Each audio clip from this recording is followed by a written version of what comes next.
إن الله وملائكته يصلون على النبي يا أيها الذين آمنوا صلوا عليه اعوذ باللہ من الشیطان الرجیم بسم اللہ الرحمن الرحیم اللہم صلی علی محمد وعلی آل محمد کما صلیت علی ابراہیم وعلی آل ابراہیم انک حمید مجید اللہم بارک علی محمد وعلی آل محمد کما بارکت علی ابراہیم وعلی آل ابراہیم انک حمید مجید۔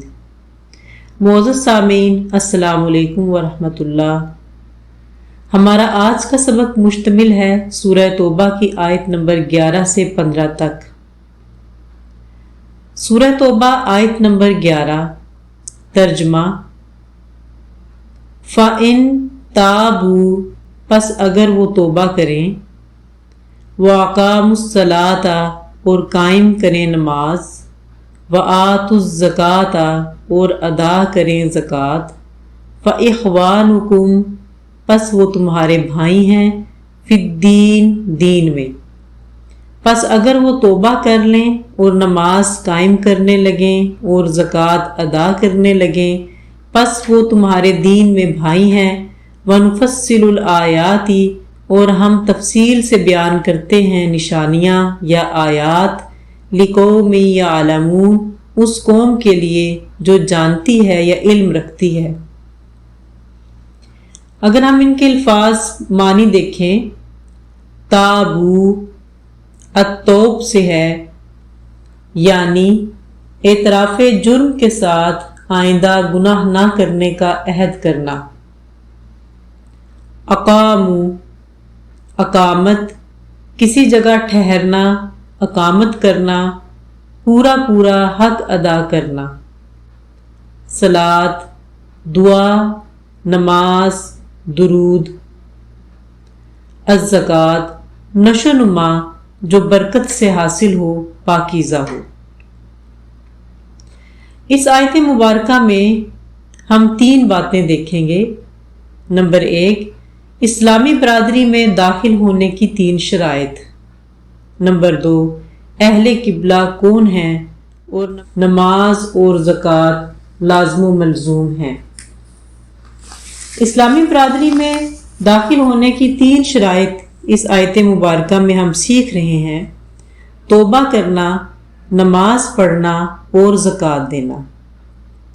گزشتہ آیات میں ان لوگوں کا ذکر آیا تھا جو نہ تو قرابت داری کا لحاظ رکھتے ہیں اور نہ ہی عہد کی پاسداری۔ بس حکم یہ ہوا کہ مسلمان ان سے ہمیشہ کے لیے بیزار ہو جائیں۔ ہاں، اگر یہ لوگ توبہ کر لیں، نماز قائم کریں، زکوٰۃ ادا کریں، پس اب وہ تمہارے دینی بھائی ہیں۔ توبہ بہت ہی خوبصورت تحفہ ہے۔ جیسے ہی کوئی کافر کفر سے توبہ کر کے اسلام میں داخل ہو جائے تو اس کے گزشتہ اعمال اگرچہ کتنے ہی برے رہے ہوں، سب معاف کر دیے جاتے ہیں۔ جیسا کہ واصف علی واصف فرماتے ہیں کہ جس کا حال مومن ہو گیا، پس اس کا ماضی بھی مومن ہو گیا۔ توبہ کے بعد 2 ظاہری اعمال بھی بجا لانے کا حکم ہے، ایک نماز ادا کرنا اور دوسرے زکوٰۃ ادا کرنا۔ پس جب نماز ادا کرنا شروع کر دی اور زکوٰۃ دینے لگا، اب اس کی جان، مال اور عزت محترم ہے، اور دوسرے مسلمانوں پر یہ سب حرام ہیں۔ اگرچہ اس کے دل میں صحیح ایمان نہ بھی ہو، اگرچہ نفاق ہو، اب اس کا باطنی معاملہ اللہ کے سپرد ہے۔ ظاہری طور پر وہ اہل قبلہ مسلمان ہے۔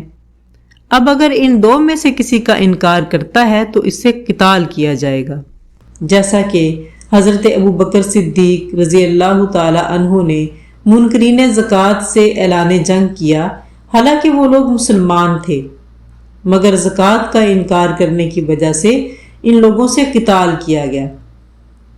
اب ان کی تکفیر منع ہے، یعنی ہم انہیں کافر نہیں کہہ سکتے۔ اس آیت پر اگر ہم غور کریں تو پتہ چلتا ہے کہ اس آیت مبارکہ نے فرقہ وارانہ عصبیت کو ختم کر دیا۔ ہمارے ہاں ہر مشرق دوسرے پر اکثر کفر کا فتویٰ داغ دیتا ہے۔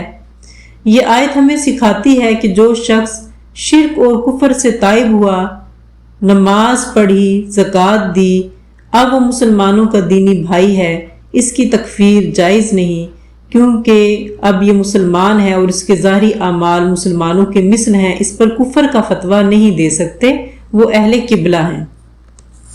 یہ اہل قبلہ کیا ہوتا ہے؟ یعنی اہل قبلہ مسلمان کو ہم کب تصور کریں گے؟ اہل قبلہ سے مراد وہ مسلمان ہیں جو ضروریات دین پر متفق ہوں، مثلا وہ یقین رکھے کہ یہ عالم حادث ہے، یعنی اسے بنایا گیا ہے، اللہ نے اس کو تخلیق کیا ہے، اللہ کا پیدا کردہ ہے، عقیدہ آخرت کا قائل ہو، اللہ تعالیٰ کو عالم الغیب مانتا ہو اور نبی کریم صلی اللہ علیہ وآلہ وسلم کو اللہ کا آخری نبی مانتا ہو، ذبیحہ کھاتا ہو۔ ایسے شخص کا تعلق خواہ کسی بھی مسلک سے ہو، ہم اسے جزوی فقہی و مسلکی اختلاف کی بنا پر کافر نہیں کہہ سکتے۔ ہاں، اگر کوئی شخص بنیادی عقائد، توحید، رسالت و آخرت میں سے کسی کا منکر ہو، قادیانی ہو گیا ہو، قرآن کی تحریف کا قائل ہو، نبی کریم صلی اللہ علیہ وآلہ وسلم، اصحاب رسول و ائمہ اربعہ کے متعلق صریحاً کفریہ کلمات کہتا ہو، یہ شخص اہل قبلہ میں سے نہیں ہے، اگرچہ لمبی لمبی عبادات کرتا ہو اور ریاستیں کرتا ہو۔ اس آیت مبارکہ سے یہ بھی معلوم ہوا کہ نماز اور زکوٰۃ دونوں لازم و ملزوم ہیں، جیسا کہ حضرت عبداللہ ابن مسعود نے فرمایا رضی اللہ تعالی عنہ کہ تمہیں نماز ادا کرنے اور زکوٰۃ ادا کرنے کا حکم دیا گیا ہے، اور جو شخص زکوٰۃ ادا نہ کرے اس کی نماز مقبول نہیں۔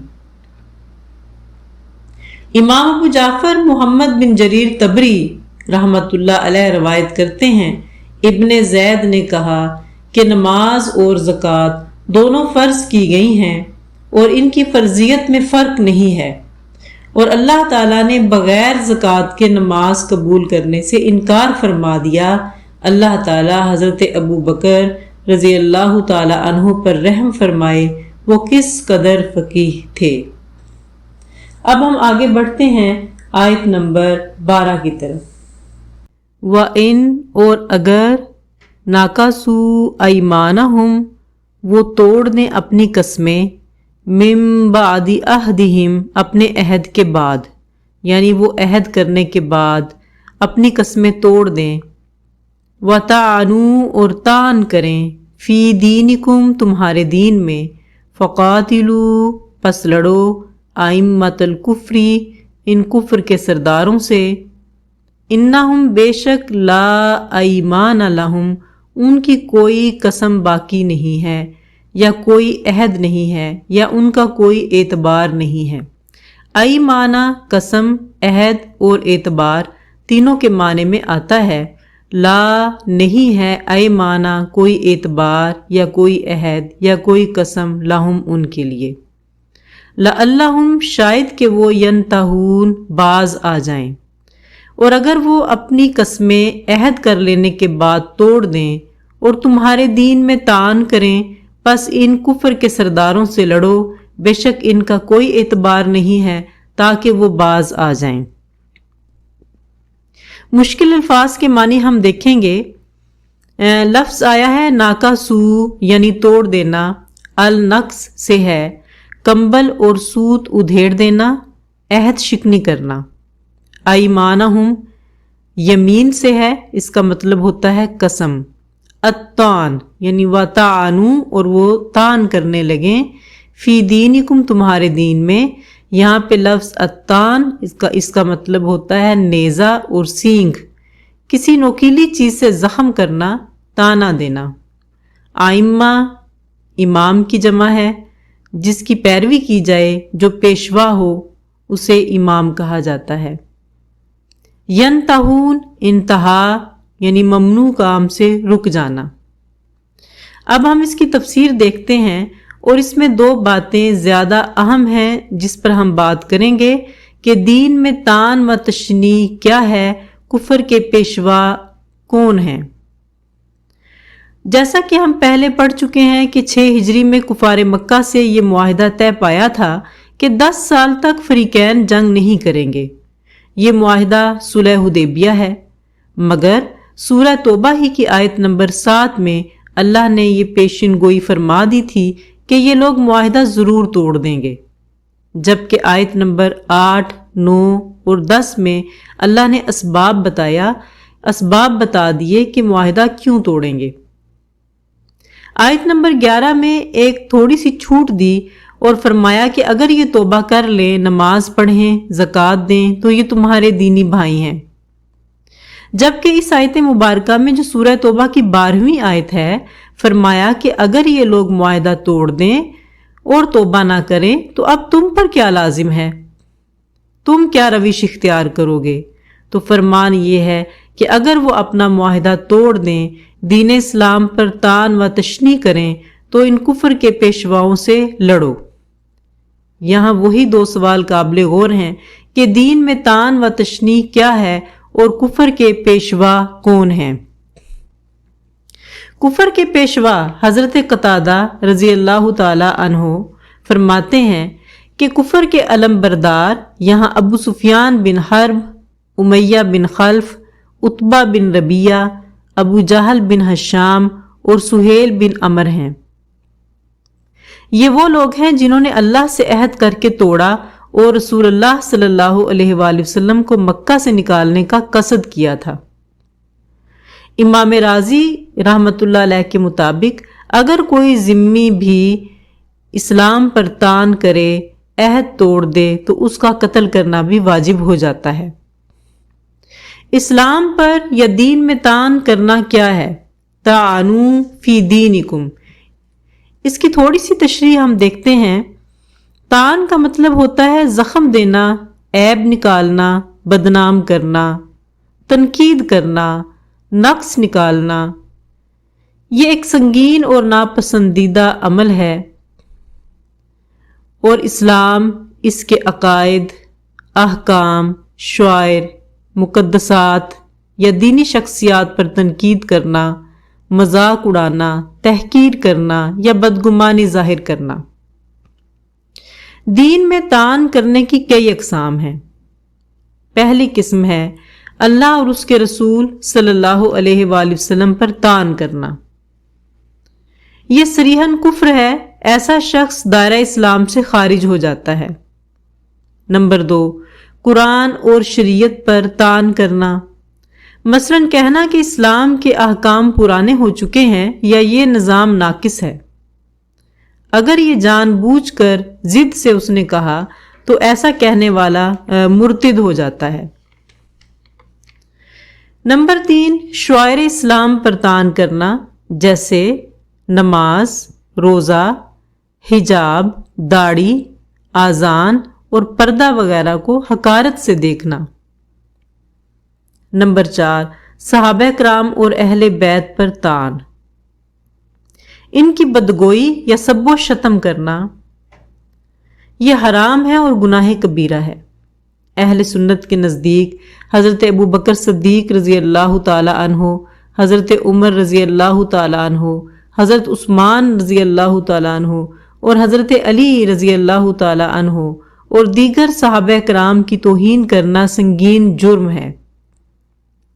دین میں طعن کرنے کے سخت نتائج ہیں، دل کی سختی اور ہدایت سے محرومی آتی ہے۔ اگر طعن کفریہ درجے کا ہو تو ایسا انسان اپنے ایمان سے ہاتھ دھو بیٹھے گا۔ اگر زبان سے گستاخی کی ہے مگر عقیدہ ایسا نہیں، پھر بھی گناہ کبیرہ کا مرتکب ہوگا۔ دین میں طعن کرنے سے معاشرتی فساد اور فتنہ انگیزی پیدا ہوتی ہے۔ ہمیں احتیاط کرنی چاہیے، بسا اوقات لوگ مذاق میں یا جذبات میں کچھ ایسا بول جاتے ہیں جو دین کے خلاف شمار ہوتا ہے، لہٰذا دین پر تبصرہ علم کے ساتھ کریں، مزاح میں بھی احتیاط کریں، اگر دینی احکام پر سوال ہو تو علماء کرام سے رجوع کریں۔ اللہ سے دعا ہے، اللہم ارزقنا حب الدین وفہم الدین وتعظیم الدین واجرنا من اہل الطعن والتوہین۔ اے اللہ ہمیں دین سے محبت، فہم اور تعظیم عطا فرما اور ہمیں طعن کرنے والوں سے محفوظ فرما، آمین۔ آیت کے آخر میں لعلہم ینتہون فرمایا تاکہ وہ باز آ جائیں۔ اس آخری جملے میں یہ واضح کر دیا گیا ہے کہ مسلمانوں کی جنگ و جہاد کا مقصد عام لوگوں کی طرح دشمن کو ستانا، جوش انتقام کو ٹھنڈا کرنا یا ملک گیری کی ہوس نہیں ہے، بلکہ جنگ کا مقصد دشمنوں کی خیر خواہی، ہمدردی اور یہ جذبہ ہونا چاہیے کہ وہ لوگ اپنی غلط روش سے باز آ جائیں۔ الا تقاتلون، تم کیوں کر نہ لڑو گے، تم کیوں نہیں لڑو گے، قومن ایسی قوم سے ناکاسو توڑ ڈالا، ایمانہم جنہوں نے اپنی قسموں کو، وہموا اور ارادہ کیا، باخراج الرسول رسول کو نکالنے کا، وہم اور وہ بادؤکم تم سے ابتدا کر چکے ہیں، اول مرۃ پہلی بار، اتخشونہم کیا تم ان سے ڈرتے ہو، فاللہ پس اللہ تعالی احق زیادہ حقدار ہے، ان کے تخشوہ تم اس سے ڈرو، ان کنتم مؤمنین اگر تم مومن ہو۔ تم کیوں نہیں لڑو گے ایسی قوم سے جنہوں نے اپنی قسموں کو توڑ ڈالا اور رسول صلی اللہ علیہ وآلہ وسلم کو نکالنے کا قصد کیا، اور وہ تم سے پہلے بھی چھیڑ خانی میں ابتدا کر چکے ہیں، کیا تم ان سے ڈرتے ہو؟ پس اللہ زیادہ حقدار ہے کہ تم اس سے ڈرو اگر تم مومن ہو۔ اب ہم مشکل الفاظ کے معنی دیکھتے ہیں۔ تقاتلون القتل، جسم سے روح کو زائل کرنا، ناکاسو النقص، کمبل یا سوت کو ادھیڑنا یعنی عہد شکنی کرنا، وہمو الہم، پگھلا دینے والا غم یا ایسا ارادہ جو ابھی دل میں ہو، خاشیہ، ایسا خوف جو کسی کی عظمت کی وجہ سے دل پر طاری ہو جائے، الحق، مطابقت و موافقت، جیسا کہ دروازے کی چول جو اپنے گڑھے میں اس طرح فٹ آ جاتی ہے کہ استقامت کے ساتھ اس میں گھومتی رہتی ہے۔ اب ہم اس آیت مبارکہ کی تفصیل دیکھتے ہیں۔ آیت نمبر 13 میں مسلمانوں کو 2 وجوہات کی بنا پر قتال و جہاد کی ترغیب دی جا رہی ہے۔ پہلی وجہ یہ ہے کہ انہوں نے رسول اللہ صلی اللہ علیہ وآلہ وسلم کو مدینہ سے نکالنے کا منصوبہ بنایا۔ دوسری وجہ یہ ہے کہ جنگ میں پہل کفار کی طرف سے ہوئی، مسلمانوں کی طرف سے یہ محض دفاعی جنگ تھی۔ یہ آیت بہت مؤثر، پرجوش اور حق و باطل کو واضح کرنے والی آیت ہے۔ فرمان ہے کیا تم ان لوگوں سے نہیں لڑو گے جنہوں نے اپنی قسمیں توڑ ڈالیں اور رسول کو نکال باہر کرنے کا ارادہ کیا، اور تم سے پہلے لڑائی کا آغاز بھی وہ پہلے کر چکے، کیا تم ان سے ڈرتے ہو؟ حالانکہ اللہ زیادہ حقدار ہے کہ تم اسی سے ڈرو اگر تم مومن ہو۔ اس میں بجا طور پر اشارہ مشرکین مکہ ہی کی طرف ہے جنہوں نے مسلمانوں کے ساتھ کیے گئے معاہدے توڑ ڈالے، سازشیں کیں اور رسول اللہ صلی اللہ علیہ وآلہ وسلم کو مکہ سے نکالنے کی کوششیں کی۔ یہاں پہ لفظ ناکاسو ایمانہم صلح حدیبیہ کی کھلی خلاف ورزی کی طرف اشارہ ہے، جب بنو بکر نے بنو خزاع پر حملہ کیا اور معاہدہ توڑ دیا۔ دوسرا، وہموا باخراج الرسول، یعنی انہوں نے نبی کریم صلی اللہ علیہ وآلہ وسلم کو مکہ سے نکالنے کی سازش کی، جیسا کہ واقعہ دار الندوہ جہاں سرداران قریش نے اکٹھے ہو کر آپ صلی اللہ علیہ وآلہ وسلم کے قتل تک کا منصوبہ بنایا تھا۔ وَهُمْ بَادَؤُوكُمْ أَوَّلَ مَرَّةٍ، یعنی وہ پہلے حملہ آور ہوئے تھے، پہل انہوں نے کی تھی۔ یہ اس بات کا ثبوت ہے کہ جنگ کا آغاز مسلمانوں نے نہیں کیا تھا بلکہ دفاع کیا تھا۔ آیت مبارکہ کے آخر میں ایک روحانی و عملی پیغام دیا کہ اگر تم واقعی مومن ہو تو اللہ سے ڈرو، اپنے دشمنوں سے نہیں۔ یہ ایک طاقتور روحانی نقطہ ہے کہ خوف صرف اللہ کا ہونا چاہیے، نہ کہ دشمنوں کا یا حالات کا یا نقصانات کا۔ مزید ہمیں اس آیت مبارکہ سے یہ سبق ملا کہ حق کے راستے میں معاہدہ توڑنے والوں سے نرمی نہ کرو۔ اسلام پر حملہ کرنے والوں سے دفاعی جنگ جائز ہے۔ اللہ پر توکل کرو، نہ کہ دشمنوں سے خوف کھاؤ۔ سچائی اور دین کے تحفظ کے لیے قربانی، قوت اور جرت درکار ہے۔ چنانچہ یہ پیغام ربانی ہمیں منافقانہ مصلحت پسندیوں سے نکال کر جرت و غیرت ایمانی کی دعوت دے رہا ہے۔ جو لوگ دین کے خلاف سازش کریں ان پر پہلی تلوار نہیں بلکہ پہلا ظلم ان کی طرف سے آتا ہے، اور اس کے جواب میں مسلمان کا فرض ہے کہ وہ بزدل نہ بنے بلکہ اللہ پر ایمان کے ساتھ ڈٹ جائیں۔ قاتلوہم، ان سے لڑو یا ان سے قتال کرو، یعذبہم اللہ، اللہ انہیں عذاب دے گا، بِأَيْدِيكُمْ، تمہارے ہاتھوں سے، وَيُخْزِهِمْ، اور انہیں رسوا کرے گا، وَيَنْصُرْكُمْ، اور تمہیں غالب کرے گا، علیہم، ان پر، یا ان کے خلاف تمہاری مدد کرے گا، وَيَشْفِي، اور شفا دے گا، صُدُورَ قَوْمٍ مُؤْمِنِينَ، مومن قوم کے سینوں کو، وَيُذْهِبْ، اور دور کر دے گا اور لے جائے گا، غیظ قلوبہم، ان کے دلوں سے غصے کو، وَيَتُوبُ اللَّهُ، اور اللہ توبہ قبول فرمانے والا ہے، عَلَى مَن يَشَاءُ، جس پر وہ چاہتا ہے، واللہ، اور اللہ تعالی، علیم، خوب علم رکھنے والا، حکیم، حکمت والا ہے۔ آیت نمبر 14 اور 15 کے مشکل الفاظ کے معنی: یعذبہم، العذاب، سخت تکلیف دینا، کسی کو بھوکا اور بیدار رہنے پر اکسانا، ویخزیہم، اور انہیں رسوا کرے گا، خزیون، رسوا ہونا، ذلت کی ایک قسم جو دوسروں کی طرف سے لاحق ہوتی ہے، ینصرکم، نصر، مدد کرنا، ویشفی، شفا، مرض دور ہونا، سلامتی سے ہمکنار ہونا، صدرہ، سینہ، غیظ، غصہ، وہ حرارت جو انسان اپنے دل کے دوران خون کے تیز ہونے پر محسوس کرتا ہے، حکیم، کسی چیز کے متعلق فیصلہ کرنا۔ سورہ توبہ کی آیت 14 میں آئندہ آنے والے حالات کی پیشین گوئی کی گئی ہے۔ پہلی یہ پیشن گوئی ہے کہ لڑو ان سے تاکہ اللہ انہیں تمہارے ہاتھوں سے عذاب دے، انہیں رسوا کرے اور تمہیں ان پر غالب کر دے۔ پتہ یہ چلا کہ مستقبل قریب میں ہی ایسی لڑائیاں اور جنگیں ہوں گی کہ کفار مسلمانوں کے ہاتھوں عذاب پائیں گے، رسوا ہوں گے اور اللہ مسلمانوں کو غالب کرے گا۔ دوسری پیشن گوئی یہ ہے کہ ان جنگوں میں تمہیں فتح ملے گی جو تمہارے لیے باعث شفا ہوگی، کیونکہ تمہارے دل کفار کی طرف سے مسلسل دکھی ہوتے رہے ہیں۔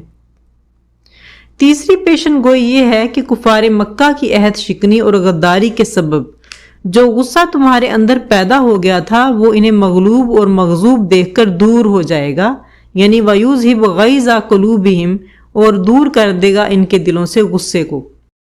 ساتھ ہی ایک اہم نقطہ یہ بھی ہے کہ اگر دشمنوں میں سے کوئی توبہ کرے تو اللہ اسے بھی قبول کرے گا، کیونکہ اللہ کا علم مکمل اور حکمت بے حد ہے، کیونکہ اسلام صرف جنگ کا حکم نہیں دیتا بلکہ دل کی تسکین، عدل اور توبہ کا دروازہ بھی کھلا رکھتا ہے۔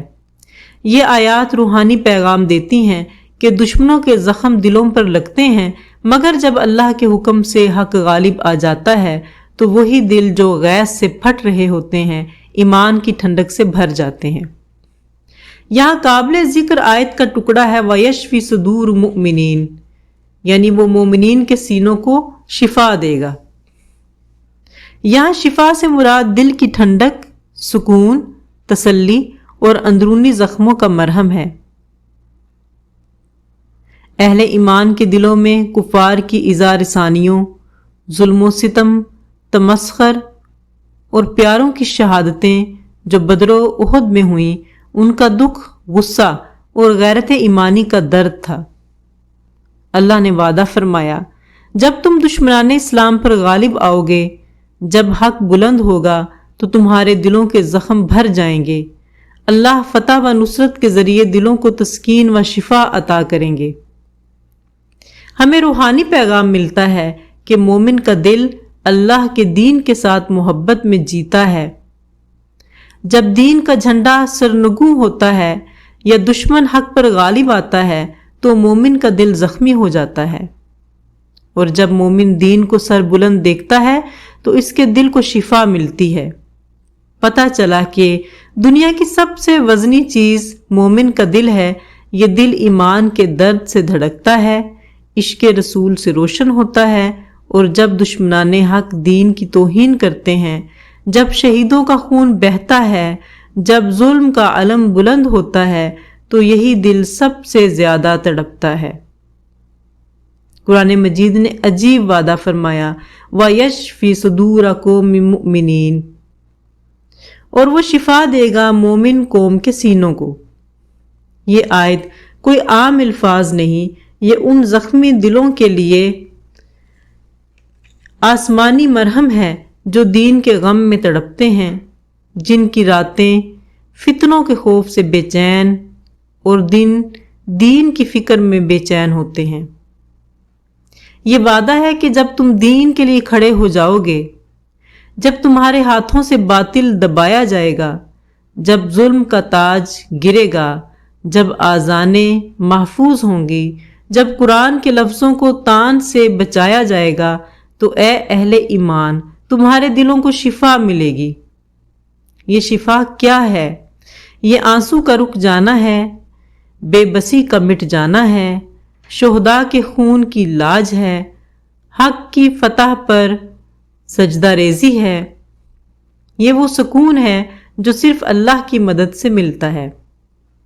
یہ آیت صرف ایک جنگ کی بات نہیں کرتی، یہ ہر دور کی جنگ ہے، فتنہ الہاد ہو یا فحاشی کا طوفان، مغرب کی تہذیب ہو یا مسلمانوں کی بے حسی۔ جب کوئی مومن ان سب کا مقابلہ کرتا ہے تو وہ دل سے زخمی ہو جاتا ہے، اور اللہ کہتا ہے، مت گھبراؤ، تمہاری غیرت ایمانی، تمہارا صبر، تمہاری قربانی ضائع نہیں ہونے دیں گے، ہم تمہیں شفا دیں گے، تمہارے سینے ٹھنڈے کریں گے۔ اے رب العالمین، ہم تیری راہ کے زخموں سے لہو لہان ہیں، باطل کی آوازیں گونج رہی ہیں، ایمان کی روشنی ماند پڑ رہی ہے، مگر ہمیں تیرے اس وعدے پر یقین ہے کہ تو مومنین کے دلوں کو شفا دے گا۔ ہم بھی ان مومنین میں شامل ہونا چاہتے ہیں جن کے دل زخمی ہوں مگر تیری فتح سے شفا پا جائیں۔ آمین یا رب العالمین۔